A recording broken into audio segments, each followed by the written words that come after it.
यस्तो दामी छ कि पुरै यो ढुङ्गाको माथि चाहिँ पुरै यो बस्ने ठाउँ बनाएको छ हैन।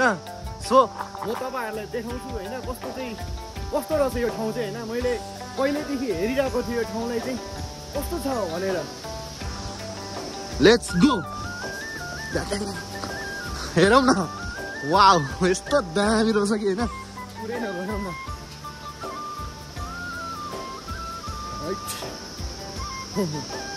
सो यताबाट नि निस्किन सक्नुहुन्छ है। अति बवाल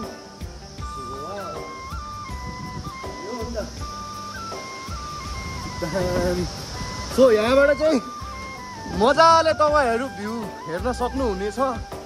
यस्तो दामी छ कि हैन। खानी बस्ने सबै व्यवस्था छ यहाँ चाहिँ।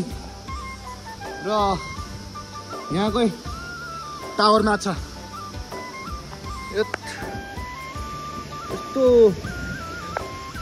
टाढाबाट चाहिँ एकदम सानो देखिने रहेछ एकदम ठुलो बवाल है। Hello guys welcome back to my YouTube channel. र म चाहिँ आएको छु आज यता हेलम्बुको माछा टावर फार्ममा।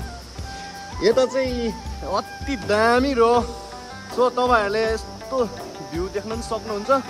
र एक्कै यहाँ अगाडि झर्ना पनि रहेको छ।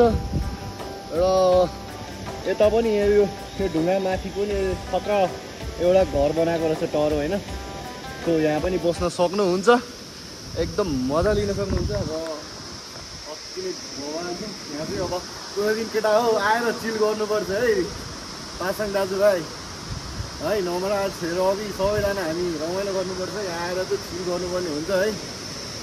मलाई चाहिँ दामी लागिरहेको छ ठाउँ चाहिँ। ठ्याक्कै कस्तो भने पुरै ढुङ्गाको माथि के ढुङ्गाको माथि के यस्तो छ कि